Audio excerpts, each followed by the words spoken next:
بالعهد ان العهد كان مسئولا، وعدہ پورا کرو، اس کے بارے میں تم نے جواب دینا ہے۔ صدق اللہ العظیم۔ گزشتہ دنوں سے ایک حدیث مبارکہ ہے، اس کے بارے میں تذکرہ چل رہا ہے۔ پاک پیغمبر صلی اللہ علیہ وسلم نے یہ ارشاد فرمایا، امام بخاری نے صحیح بخاری شریف کے اندر اس کا تذکرہ کیا کہ آپ صلی اللہ علیہ وسلم نے ارشاد فرمایا، آیت المنافق ثلاث، منافق کی 3 نشانیاں ہیں۔ اذا حدث کذبا، بات کرتا ہے جھوٹ بولتا ہے۔ اذا وعد اخلف، جب وعدہ کرتا ہے تو اس کی خلاف ورزی کرتا ہے۔ اور اذا اؤتمن خان، اور جب اس کے پاس امانت آتی ہے تو اس کے اندر وہ خیانت کرتا ہے۔ جھوٹ کے بارے میں سلسلہ چل رہا تھا، اور جھوٹ کی کئی شکلیں اور صورتیں ہیں، اور یہ سچ اور جھوٹ، اس کا تذکرہ اور اس کے بارے میں تفصیلات، بہت سارا وقت اور دن لگ جائیں گے۔ ذرا ہم اس کو، اب آخری عشرہ رمضان کا ہے اور رمضان المبارک کے بڑے تھوڑے دن رہ گئے ہیں، اور بھی کئی ضروری باتیں ہم نے تذکرہ کرنا ہے، ذرا ہم ان کو اب مختصر کر رہے ہیں۔ جب آدمی نماز پڑھ رہے ہیں تو آپ تھوڑی دیر کے لیے بیٹھ جائیں یار، کیا ہے کھڑے ہو کر سامنے نمازیوں کے کیا ہو جائے گا، گھر جا کر کیا کرو گے؟ اللہ اور اس کے رسول کی بات سننا اور اس جگہ میں بیٹھنا جو زمین پر سب سے بہترین جگہ ہے، جس کے بارے میں پاک پیغمبر صلی اللہ علیہ وسلم نے ارشاد فرمایا۔ جھوٹ جو ہے یہ بہت بڑی لعنت ہے۔ پاک پیغمبر صلی اللہ علیہ وسلم نے فرمایا، قیامت کے دن جھوٹے کا چہرہ سیاہ ہوگا۔ لوگ کہیں گے یہ فلاں حاجی، مفتی، فلاں، یہ فلاں، اور یہ تو بڑا خوبصورت تھا، لیکن جو انہوں نے کہا وہ برحق ہے کہ جھوٹے آدمی کا کل قیامت کے دن چہرہ سیاہ ہوگا۔ فرمایا رسول اللہ صلی اللہ علیہ وسلم نے، جب آدمی جھوٹ بولتا ہے، اللہ کی مہربانی اور رحمت والا فرشتہ جو اس کے ساتھ ہوتا ہے وہ اس سے ہٹ جاتا ہے، 1 میل دور چلا جاتا ہے اس کی بدبو کی وجہ سے۔ مجھے اور آپ کو اگر جھوٹ کی بدبو نہ آئے، ہمارے مزاج میں فرق پڑ گیا، ہماری اس قوت کے اندر فرق پڑ گیا، لیکن ان کا فرمان پر حق ہے۔ فرمایا رسول اللہ صلی اللہ علیہ وسلم نے، جھوٹی قسم کے ساتھ سودا بیچنے والا کل قیامت کے دن کوڑا اٹھے گا۔ کوڑا سمجھتے ہو؟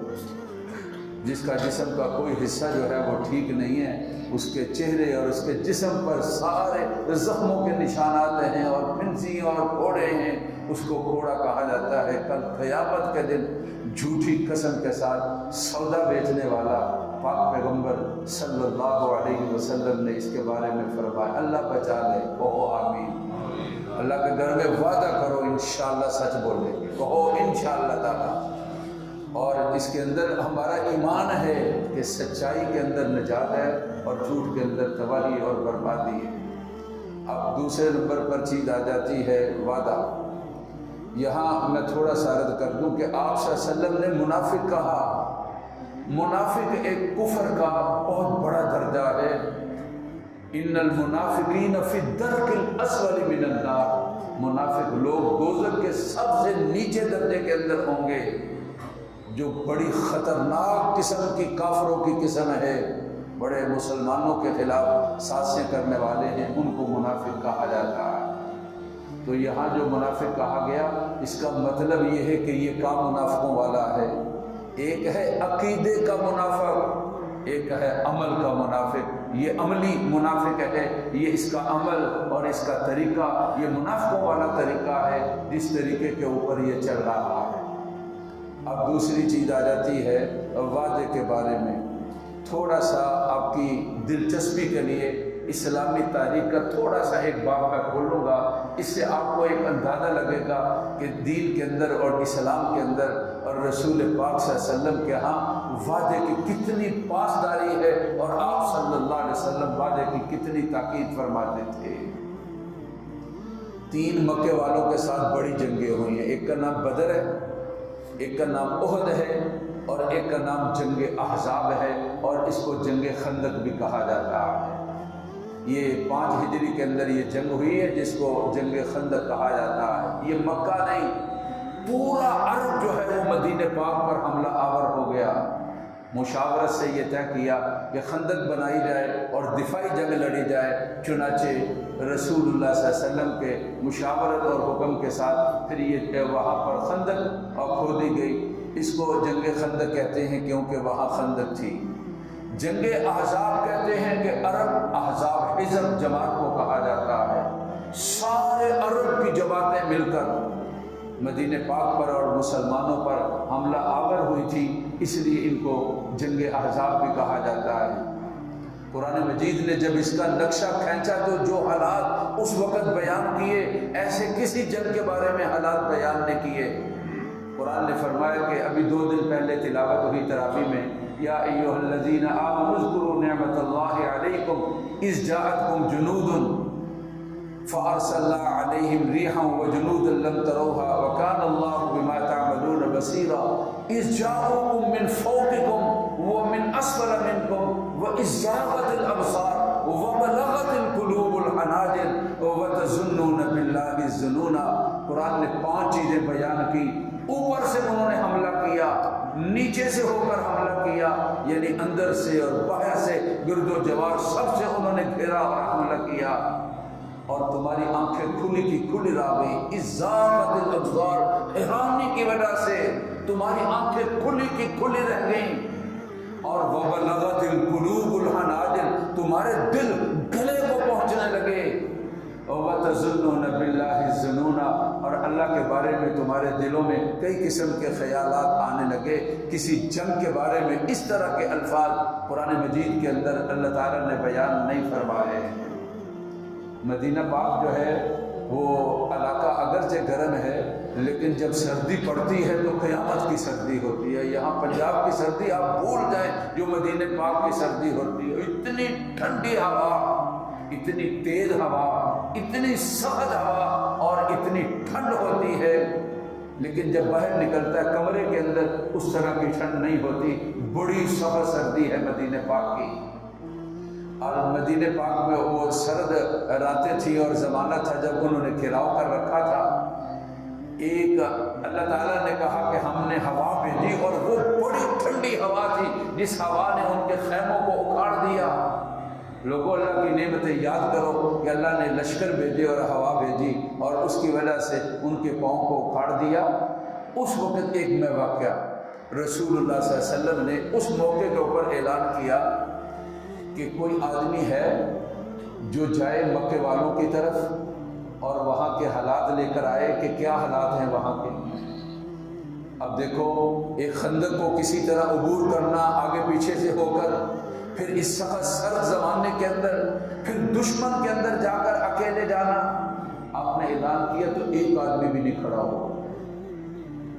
پھر اس کے بعد آپ صلی اللہ علیہ وسلم نماز میں مشغول ہو گئے، اور پھر آپ نے کہا کہ کوئی ہے جو اٹھے اور مکے والوں کے حالات بتائے مجھے، میں اس کے لیے جنت کی خوشخبری دیتا ہوں۔ جرأت ہی نہیں ہوئی، ہمت ہی نہیں ہوئی، اتنی زیادہ ٹھنڈ تھی۔ حالانکہ وہ بڑے شدائی اور بڑے فدائی، اور آپ صلی اللہ علیہ وسلم کہے جنت، اور پھر وہ اس کے لیے تو بھاگنے والے تھے۔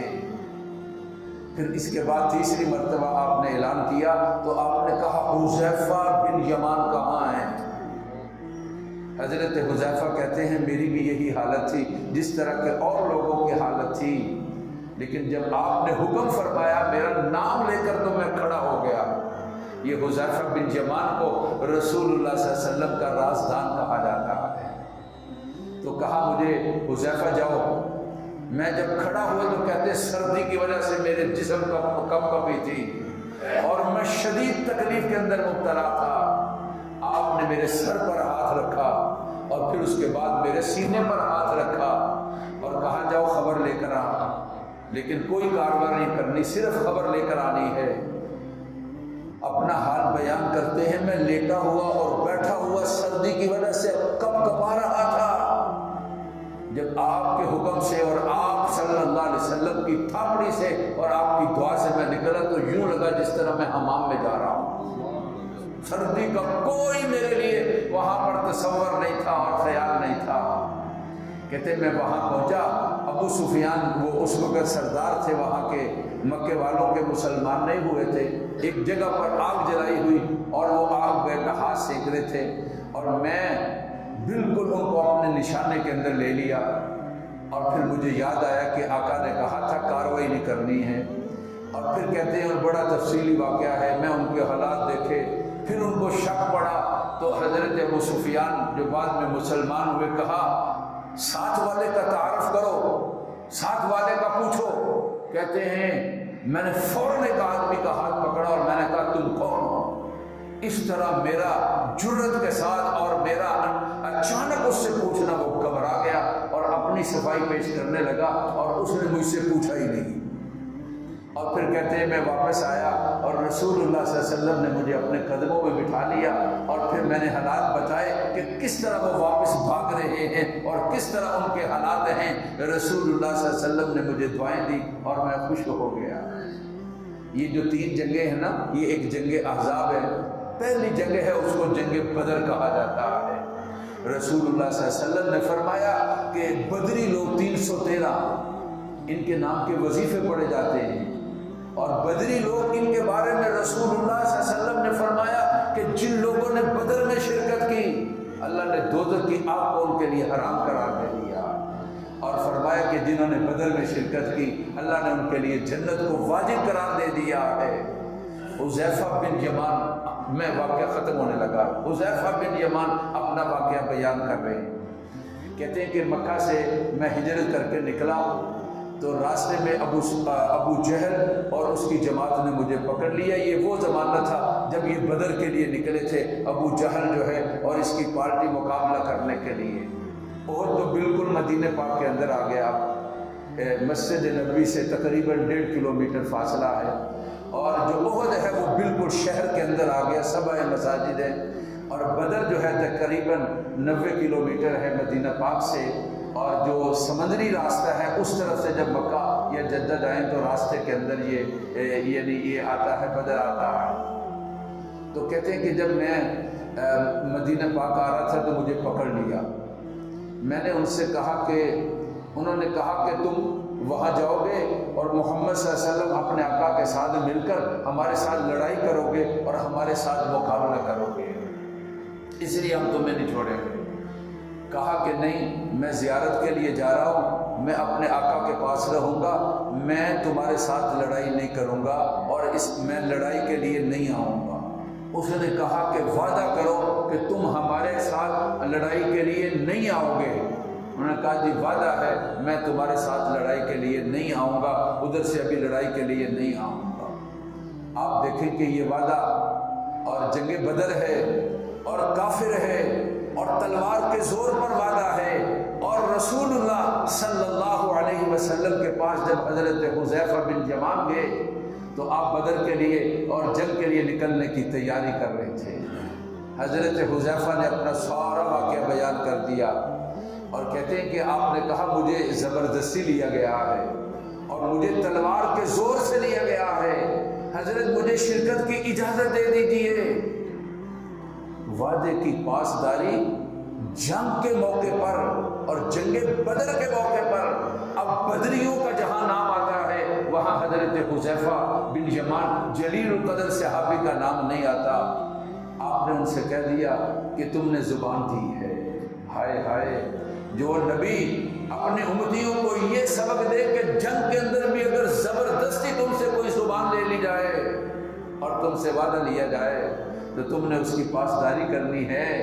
کہا حذیفہ تم ہمارے ساتھ جنگ کے نہیں جا سکتے، تم نے زبان دی ہے اور وعدہ کیا ہے۔ اسلام کی تعلیمات پہ عمل کرنے کا نام ہے، اسلام صرف تلوار چلانے کا نام نہیں ہے کہ تلوار چلے اور اسلام آئے گا۔